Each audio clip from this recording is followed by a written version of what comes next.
Intensif kita berdiskusi, saya waktu itu harus datang ke Ketua DPR, waktu itu Pak Agung Laksono, beliau mengundang fraksi, pemerintah akan melakukan ini, mereka setuju karena situasinya memang waktu itu mereka sendiri yang khawatir terhadap krisis global yang menimpa Indonesia.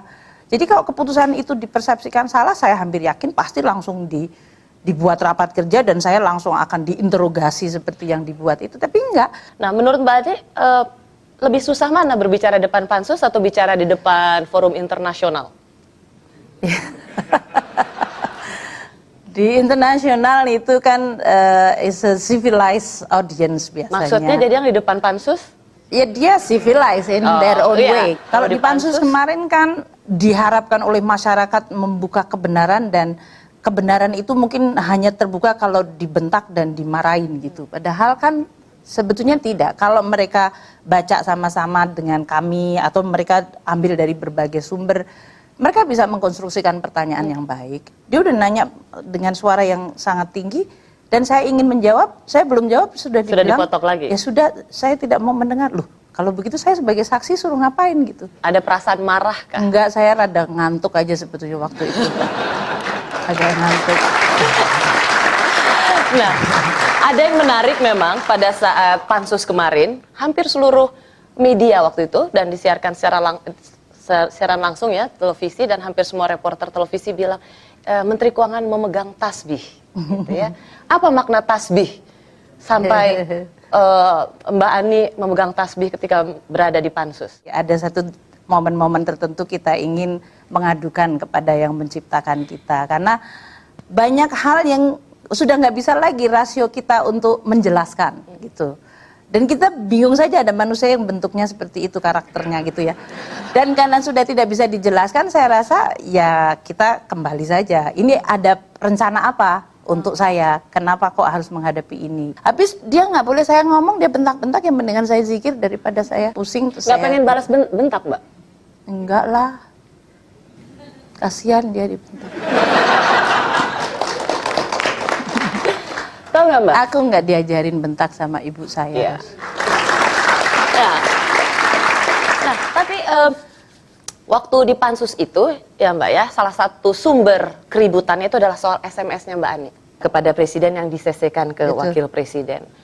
Nah, itu kemudian menjadi polemik dan Mbak Ani bahkan mau dikontradiksikan dengan wakil presiden yang saat itu Pak Yusuf Kalla soal terima atau tidak SMS-nya.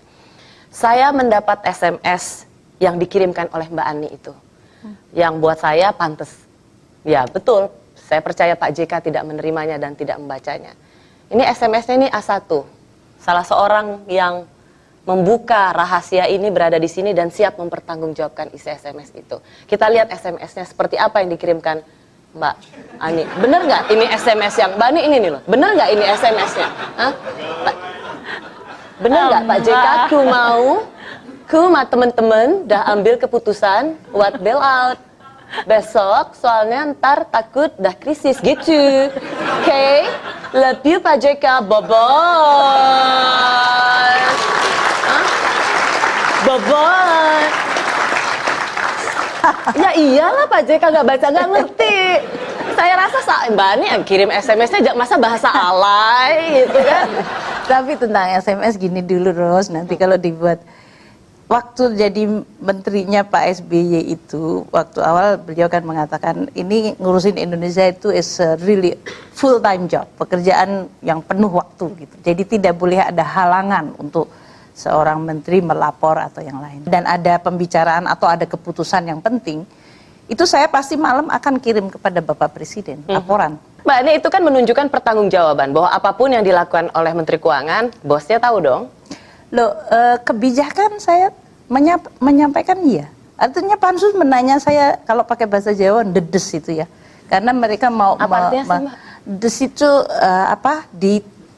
ditekan dicecer gitu.